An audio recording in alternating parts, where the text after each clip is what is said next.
Welcome to today's episode. Lufthansa is poised for a major fleet refresh, yet a significant hurdle has emerged for its Boeing 787 Dreamliners. According to recent reports, Boeing has completed 13 aircraft, with 2 more on the way, and 6 of these jets already featuring Lufthansa's highly anticipated Allegris business class. However, the FAA has withheld final certification for these next-generation seats, delaying the airline's plans for a swift rollout. At the heart of the issue is the regulatory push for thorough 16G crash testing, a standard that aims to ensure passenger safety while also mandating that any new product meets exacting technical requirements. This has left the Dreamliners on Boeing's ramp longer than anyone had hoped. Lufthansa's CEO, Carsten Spohr, has confirmed that the airline will receive compensation from Boeing for the delays. Still, the absence of a regulatory green light creates scheduling headaches. Travel enthusiasts and corporate flyers were finally looking forward to experiencing the upgraded business-class amenities, ranging from increased personal space to enhanced privacy partitions. Industry watchers note that premium cabins often drive a large portion of airline revenue, making any certification delay more than a minor inconvenience. The Allegris program itself has multiple contributors. Collins Aerospace built the seats for the 787, while Lufthansa's Airbus A350 fleet relies on Thomson Aero for a slightly different Allegris design. Meanwhile, similar challenges have cropped up for other carriers. British Airways recently cut its summer London-Abu Dhabi flights due to engine issues on the Boeing 787, revealing how a single aircraft type can have far-reaching operational consequences across multiple airlines. Despite these stumbling blocks, Lufthansa remains optimistic that the Allegris cabin will eventually become a linchpin of its long-haul network. There are whispers that the airline might temporarily fly the 787s with the new business-class seats blocked or non-operational, allowing the planes to join the active fleet faster.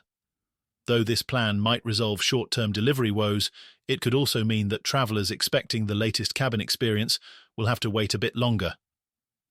Moving to Russia. Aeroflot is back in the global spotlight, kicking off direct flights between Moscow and Hong Kong after a nearly 3-year hiatus. This relaunch signals a major push toward normalizing post-pandemic travel.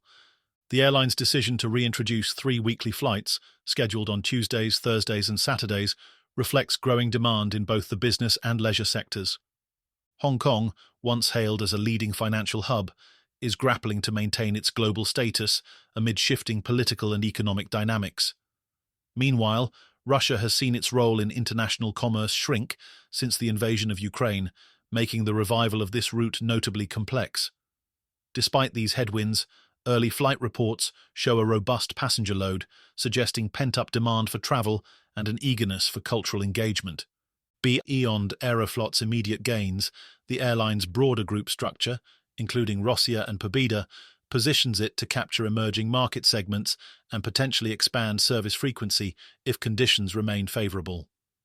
Finally, British Airways' parent company, IAG, is advancing plans to boost onboard Wi-Fi, and they've zeroed in on 2 major contenders: Elon Musk's Starlink and Amazon's Project Kuiper. Starlink already supports connectivity for carriers like Hawaiian and Qatar, powered by thousands of low Earth orbit satellites that help reduce lag and deliver streaming-quality internet. Amazon's approach with Kuiper involves launching over 3,000 satellites by 2025, aiming to create a network that could redefine connectivity in flight. According to IAG's head of innovation, Annalisa Gigante, discussions with both providers are really exciting, though final decisions may stall due to certification requirements in Europe and the UK. Unlike in the US, where Starlink is already FAA approved, British Airways and Iberia must navigate separate regulatory clearances, extending timelines.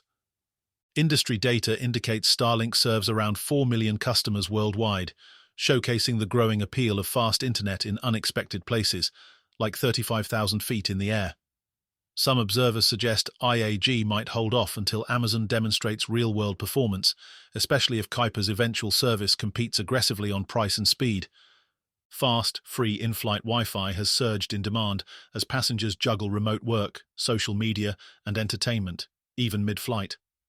With modern travelers expecting seamless connectivity, Airlines are racing to offer high-speed access that can handle streaming and conference calls, turning the cabin into a flying office. Gigante stresses that any announcement must align with realistic implementation goals, reflecting IAG's commitment to reliability over hype. The choice between established satellite networks and emerging players could set a new benchmark for in-flight connectivity, creating a ripple effect in how airlines cater to tech-savvy passengers.